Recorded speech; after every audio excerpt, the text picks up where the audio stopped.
Perkenalkan, nama saya Valda Mitja Putri, NIM 2210417672 dari kelas M3, mata kuliah Manajemen Pemasaran. Di sini saya akan merecord jawaban UTS saya, mata kuliah dari Pak Adi Mursalin. Soal nomor 1, soal bagian A. Apakah Anda sudah memiliki buku manajemen pemasaran? Jika ya, kenapa Anda wajib memiliki buku marketing? Jika Anda tidak mempunyai buku, bagaimana cara Anda menjawab soal? Jawaban saya sudah memiliki buku manajemen pemasaran yang dibeli dari Pak Adi Mursalin, yaitu dalam bentuk e-book. Kenapa wajib untuk memiliki buku marketing tersebut? Adalah agar tidak ketinggalan materi dan bisa lebih paham lagi jika memiliki buku marketing. B. Apa tujuan Anda mengikuti kuliah manajemen pemasaran? Tujuan saya mengikuti kuliah manajemen pemasaran adalah ingin mendapatkan ilmu dari mata kuliah manajemen pemasaran ini agar kedepannya ketika saya ingin bekerja, saya sudah tahu atau bisa di bidang manajemen pemasaran tersebut. C. Berapa kali Anda menghadiri kuliah manajemen pemasaran? Mengapa? Saya selalu menghadiri kuliah manajemen pemasaran karena saya tidak mau ketinggalan materi dari manajemen pemasaran ini. D. Apakah Anda aktif menjawab soal yang ditanyakan di kelas? Jika ya, buktikan bahwa Anda aktif, dan jika tidak, mengapa Anda tidak aktif? Saya tidak terlalu aktif kalau soal menjawab, tetapi saya selalu mendengarkan apa yang Pak Adi Mursalin atau dosen mata kuliah manajemen pemasaran sampaikan. Dan saya juga kadang mencatat materi yang disampaikan beliau. E. Ada berapa tugas yang sudah saudara kerjakan? Dalam bentuk apa tugasnya? Jelaskan isi tugas Anda. Satu tugas yang sudah saya kerjakan, tugas dalam bentuk video yang diupload di YouTube, kemudian linknya dibagikan ke grup. Tugas tersebut berisi tentang ringkasan bab 2 dengan judul Perkembangan Pemasaran di Abad 21 yang membahas tentang ekonomi baru, berkat inovasi dan perkembangan teknologi. Dalam bab 2 ini juga menjelaskan tentang pasar global dan revolusi digital. F. Apakah Anda sudah bergabung di Google Classroom? Apa tugas yang diberikan di Google Classroom? Tanggal berapa Anda menyerahkan tugas di Google Classroom? Apakah sudah dinilai dosen? Jika ya, berapa nilai tugas Anda tersebut? Saya sudah masuk di Google Classroom Manajemen Pemasaran. Saya mengumpulkan tugas tersebut pada tanggal 18 April. Tugas tersebut belum dinilai oleh Pak Adi. Tugas bagian B. A. Apa itu Affiliate Marketing Place? Jelaskan. Affiliate marketing adalah suatu metode pemasaran atau bisnis di mana seseorang yang bertugas sebagai afiliator akan mendapatkan sejumlah komisi setelah berhasil mempromosikan produksi si pedagang. B. Dari mana Anda mengetahui Affiliate Marketing Place tersebut? Saya mengetahui Affiliate Marketing Place ini dari Pak Adi Mursalin yang selalu meng-share tentang Affiliate Marketing Place ini di grup WA. C. Apakah Anda mendaftar di Affiliate Marketing Place dan apa web replika Anda? Saya sudah mendaftar di Affiliate ini dan web replika saya adalah https://tokoaffilio.com/amur2766. Apakah merasa tertarik ikut Affilio atau terpaksa daftar Affilio? Jelaskan jawaban Anda.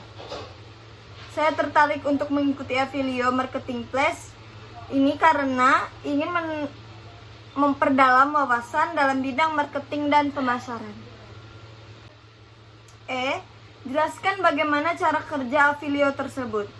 Cara kerja Affilio yaitu cukup dengan kita membagikan link produk, lalu akan mendapatkan keuntungan atau komisi apabila Anda membeli menggunakan link tersebut.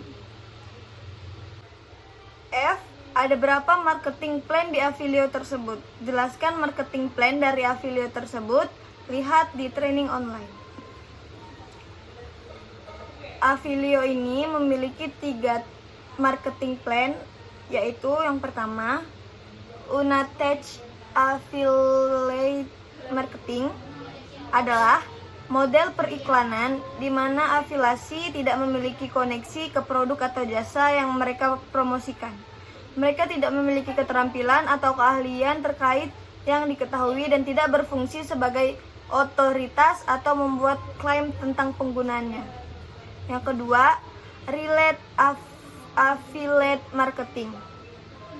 Seperti namanya, affiliate marketing melibatkan promosi produk atau jasa oleh afiliasi dengan beberapa jenis hubungan dan penawaran. Umumnya koneksi antara ceruk afiliasi dan produk atau jasa. Yang ketiga, Innovate Affiliate Marketing. Jenis pemasaran ini membangun hubungan yang lebih dalam antara afiliasi dan produk atau layanan yang mereka promosikan. Mereka telah menggunakan atau sedang menggunakan produk dan yakin bahwa pengalaman positif mereka dapat dibagikan kepada orang lain.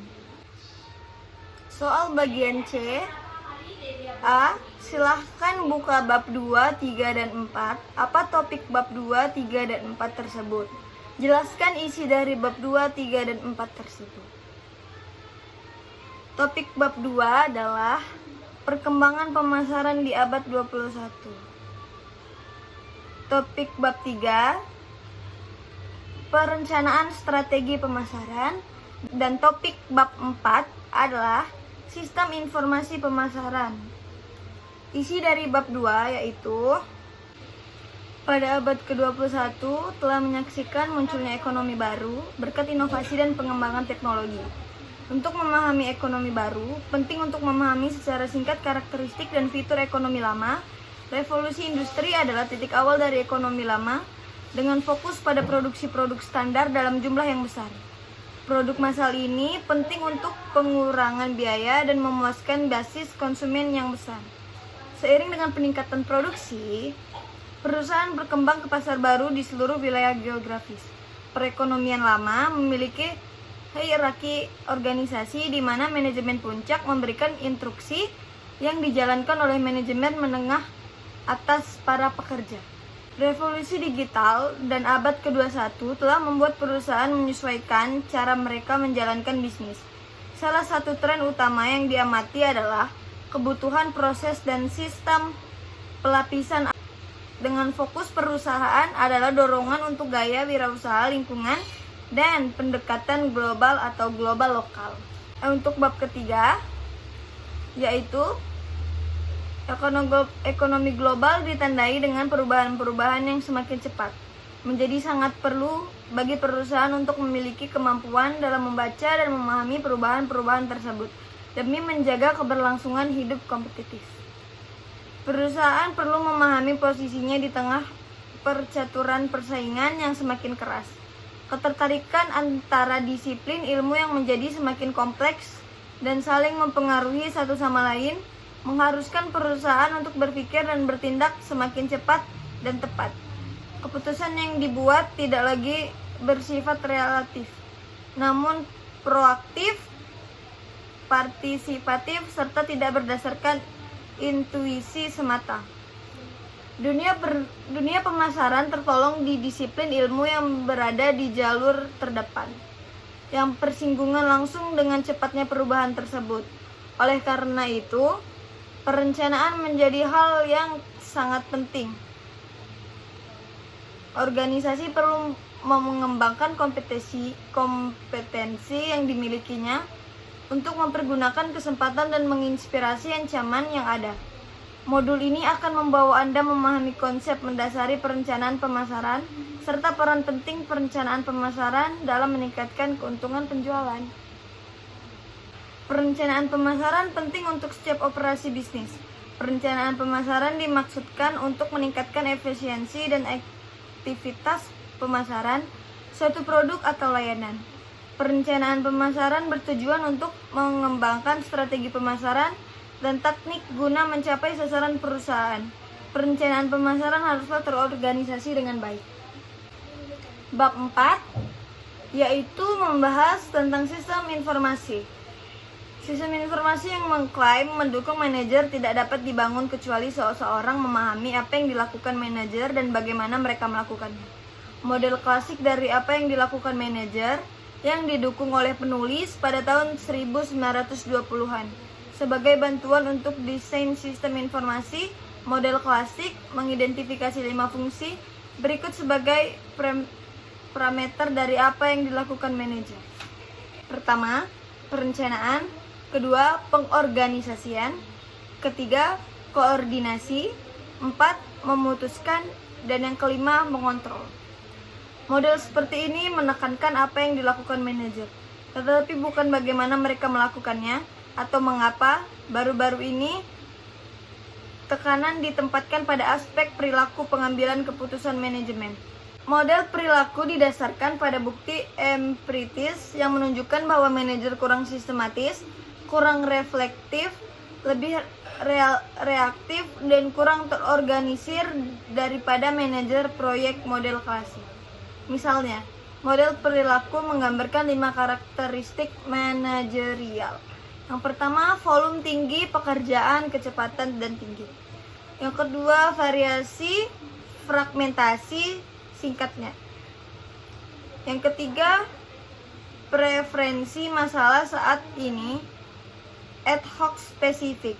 Yang keempat, jaringan interaksi yang kompleks antara kontak. Yang kelima, preferensi yang kuat untuk media verbal. Manajer terlibat dalam jaringan kontak yang kompleks dan beragam yang bersama-sama bertindak sebagai sistem informasi. Mereka berkomunikasi dengan pelanggan, pesaing, rekan kerja sekretaris, pejabat, pemerintah, dan lain sebagainya. Di satu sisi, manajer mengoperasikan jaringan kontak di seluruh organisasi dan lingkungan. Beberapa penelitian menemukan bahwa manajer lebih menyukai bentuk komunikasi verbal daripada bentuk tertulis. Media verbal dianggap menawarkan fleksibilitas yang lebih besar, membutuhkan sedikit usaha, dan memberikan tanggapan yang lebih cepat. Komunikasi adalah pekerjaan manajer, dan ini digunakan alat apapun yang tersedia untuk menjadi komunikator yang efektif. Mintzberg mengungkapkan bahwa aktivitas manajerial terbagi dalam 3 kategori, yaitu interpersonal, pemrosesan informasi, dan pengambilan keputusan. Peran interpersonal yang paling penting adalah sebagai figur kepala organisasi kedua. Seorang manajer bertindak sebagai pemimpin, berusaha untuk memotivasi bawahannya. Dan terakhir, manajer bertindak sebagai penghubung antara berbagai tingkat organisasi dan di dalam setiap tingkat di antara tingkat tim manajemen. Rangkaian peran manajerial kedua disebut sebagai peran informasional dan diidentifikasi. Manajer bertindak sebagai pusat saraf bagi organisasi, menerima informasi terbaru paling kontrak, paling mutu akhir, dan mendistribusikan kembali kepada mereka yang perlu tahu. Serangkaian peran manajerial yang lebih dikenal adalah peran keputusan. Manajer bertindak sebagai pengusaha dan mulai jenis aktivitas baru. Mereka menangani gangguan yang timbul dalam organisasi. Mereka mengalokasikan sumber daya di mana mereka dibutuhkan dalam organisasi, dan mereka menengahi antara kelompok yang berkonflik dalam organisasi. B. Apa yang dimaksud dengan manajemen pemasaran dan konsep pemasaran?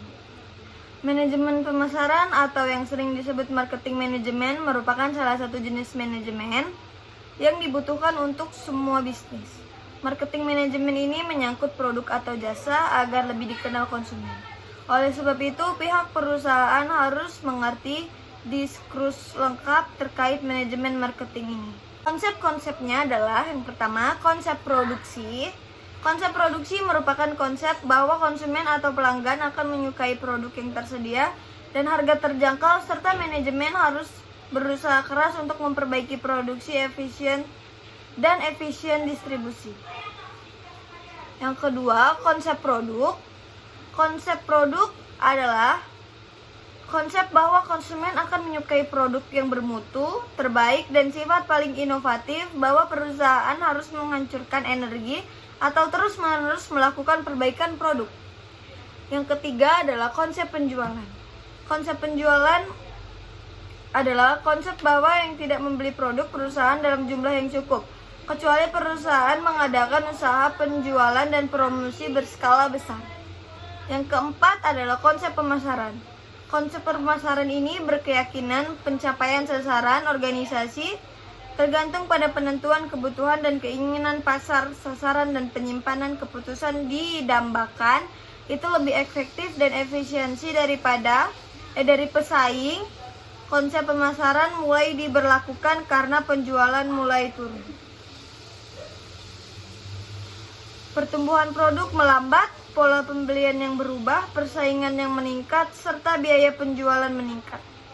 Yang kelima adalah konsep pemasaran berwawasan sosial, yaitu konsep pemasaran berwawasan sosial berarti konsep bahwa perusahaan harus menentukan kebutuhan, keinginan, dan peminat pasar, serta menyerahkan keputusan yang didambakan ini secara lebih efektif dan efisien daripada pesaing, dengan cara yang bersifat memelihara atau memperbaiki kesejahteraan konsumen dan masyarakat. C.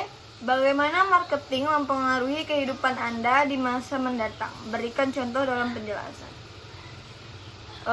Marketing akan berpengaruh dalam kehidupan saya di masa yang akan datang, yaitu karena di masa yang akan datang kita perlu memiliki skill tentang kemarketingan atau pemasaran ini yang bermanfaat untuk di bidang pekerjaan kita nanti. Contohnya, saya bekerja di suatu perusahaan yang cukup besar, dan di situ harus memiliki basic tentang teknik marketing. Jika saya sudah memiliki teknik tersebut, maka saya akan bisa diterima di perusahaan tersebut juga. Nah, itu adalah salah satu contoh dari saya. D. Apakah ada perbedaan antara konsep produk, konsep produksi, konsep penjualan dengan konsep pemasaran? Jelaskan jawaban Anda.